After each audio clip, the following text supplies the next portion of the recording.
There are moments in life when you decide, without saying it out loud, to let people see only what they expect. Not because you are ashamed, but because you are tired. Tired of correcting assumptions. Tired of explaining yourself. That decision has consequences, though you do not always see them right away. My name is Ruthie Coleman. I was 64 years old then, living in Macon, Georgia, in a narrow brick house I had paid for twice over in patience. I had raised 3 children there, buried a husband, learned how to stretch quiet into something useful. In my family, I was the steady one, not loud, not flashy, not demanding.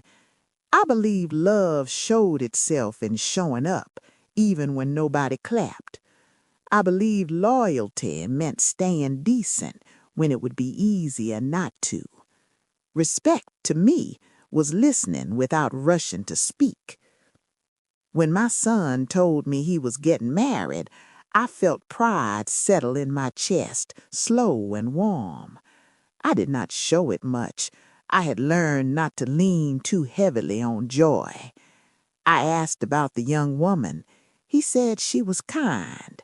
That was enough for me. I did not know then that kindness would be tested in ways none of us expected. I did not know that the day I met her family, I would choose silence as armor. I thought I was protecting peace. I did not yet understand what that silence would invite. I was Marcus's mother before I was anything else. I raised him after his father passed, working days at the hospital and nights doing hair in my kitchen. Marcus grew up watching me count money twice and speak once. He learned early that dignity did not need witnesses. I taught my children to greet elders properly, to sit still when listening, to leave places better than they found them. I believed that if you carried yourself right, people would meet you where you stood. That belief had served me well most of my life. Marcus brought his fiancée home first. She sat at my table, folded her napkin, and looked me in the eye. Her name was Danielle. She spoke gently. She thanked me for the meal. I liked her without effort. When she hugged me goodbye, she lingered a second longer than necessary. It was her parents I had not met yet. Marcus said they lived comfortably. He did not say wealthy. He did not say proud. He just said they were particular. I nodded. Every family has its habits. I did not prepare myself beyond that. I chose a simple dress the day we met, flat shoes, no jewelry worth noticing. I did not correct Marcus when he mentioned how tight things had been after the hospital cut my hours years ago. I let the story stay small. It felt easier that way. Their house sat back from the road, wide and freshly painted, the kind of place that announces itself before you reach the door. Danielle's mother greeted us first. She smiled with her mouth, not her eyes. Her father shook my hand lightly, already looking past me. We sat in the living room, furniture arranged more for appearance than comfort. Conversation moved politely, carefully. They asked about my work. I told them I was retired now, doing a little here and there. That was true, though incomplete. I did not expand. Danielle's mother asked where I lived. I named my street. She nodded slowly, like she was placing it on a map she already knew. Her father asked what Marcus's father had done. I said he had worked with his hands and raised his children well. I noticed the pauses, the way questions stopped just short of curiosity and leaned toward measurement. I felt myself becoming smaller in their eyes, simpler. I let it happen. I told myself it did not matter what they thought of me. Patience had always been my answer. Confrontation takes energy. I had learned to save mine for what truly mattered. My son looked happy. Danielle looked steady. I believed that was enough. I did not realize how closely they were watching my silence.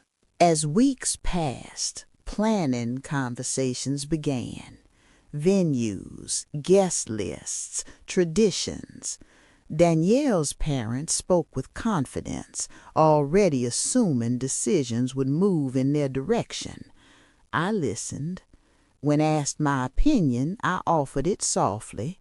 When it was passed over, I did not insist. Marcus noticed once. He asked if I was all right. I told him yes.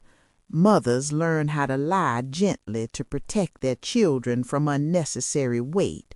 I did not want him choosing sides. I wanted him choosing peace, even if it cost me a little comfort. Danielle's mother began speaking to me as if I needed guidance, explaining things I already understood, suggesting options that required money I supposedly did not have. I thanked her each time. Gratitude can be disarming. It can also be misunderstood.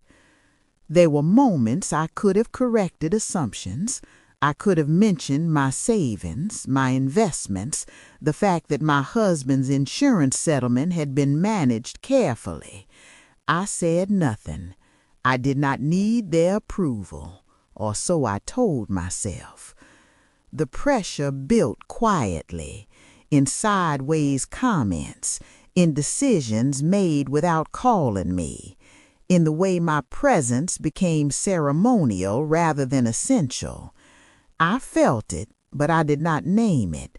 Naming things makes them real. I was not ready for that yet. The shift came during a meeting about the rehearsal dinner.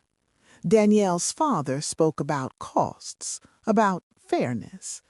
He suggested that since they were carrying most of the load, they should make final decisions. His words were calm. His meaning was not. I watched Marcus's face tighten, just slightly. I placed my hand on his arm, not to stop him, but to steady him. I said nothing. Danielle's mother smiled, relieved. She mistook my silence for agreement. That was the moment everything quietly changed. After that, decisions came faster. My input was no longer requested. Invitations were phrased like updates. I felt myself moved gently to the side, like furniture that no longer fit the room's design. I accepted it outwardly. Inside, something hardened. I began to see the pattern clearly. My simplicity had become a story they told themselves. It made things easier for them. It justified control. I had allowed it by staying quiet.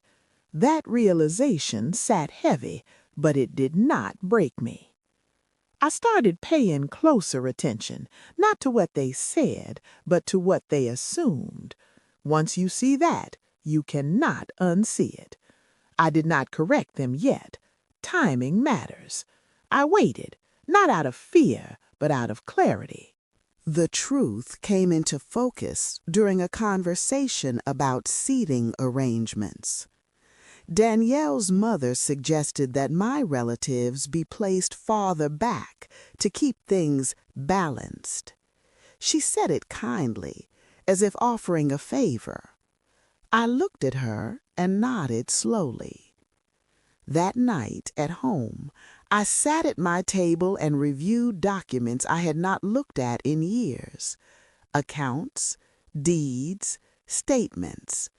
Proof of a life managed carefully, quietly. I realized then that I was not angry. I was disappointed in myself. I had confused humility with disappearance. I had allowed my restraint to be mistaken for lack. That was my reckoning, not with them, but with myself. I understood then that dignity does not require silence at all costs. I decided on my boundary without announcing it. I would not expose or embarrass. I would simply step fully back into myself, the version of me that knew my worth without needing permission. That decision felt steady, not reactive. The opportunity came sooner than expected. A final planning meeting scheduled at Danielle's parents' home. I arrived early, as I always did. I carried myself no differently, but I was no longer hiding. Conversation turned to finances again. Danielle's father spoke confidently about what they had contributed. He mentioned in passing how little I had been expected to give. The room went quiet. He looked at me, waiting for agreement. I set my cup down carefully. I said that I was happy to contribute equally as planned. I mentioned the account number already shared with the planner. I spoke plainly, no edge, no explanation beyond necessity. The silence that followed was different. Danielle's mother blinked. Marcus looked at me, surprised, not at the money, but at my voice, steady, certain, present. The story they had been telling themselves cracked gently. Nobody rushed to fix it. I did not elaborate. I did not list sacrifices or history. I did not need to. The truth does not argue. It sits and waits for others to adjust. That day, something shifted back into place. After that, conversations changed tone. Respect returned, not loudly, but noticeably. I accepted it without comment. I had not spoken to be recognized. I had spoken to be aligned with myself again. The wedding came and went beautifully. My family sat where they belonged. My contributions were acknowledged without fuss. Danielle hugged me afterward and whispered, "Thank you." I told her she was welcome. We both understood more than we said. Life continued. Relationships settled into new shapes. I did not become closer to her parents, but I became clearer. That was enough. Clarity is a quiet kind of peace. It does not need approval. What stayed with me was the lesson, not about money, but about presence, about how easily people fill silence with their own assumptions, about how patience, when unguarded, can invite erasure. I did not regret my restraint. It had taught me something important, but I no longer confused it with obligation. There is a difference between being humble and being invisible. I had crossed that line without noticing. Now, when I look back, I see that day as a mirror. It showed me how others saw me, yes, but more importantly, how I had allowed myself to be seen. That understanding did not come with bitterness. It came with maturity. I still move quietly through the world. I still choose my words carefully, but I do not shrink to make others comfortable. I do not let my life be summarized by what is easiest to assume. Marcus learned something too, though we never discussed it directly. He watches more closely now. Danielle does as well. Families teach each other, sometimes without lessons ever being spoken. I remain who I have always been, a mother, a woman who built her life deliberately, a person who knows that dignity does not need decoration, but it does require boundaries. The truth I carry is simple. When you pretend to be smaller to keep the peace, do not be surprised when others build over you. The work is not to prove who you are, but to stand where you have always stood, fully.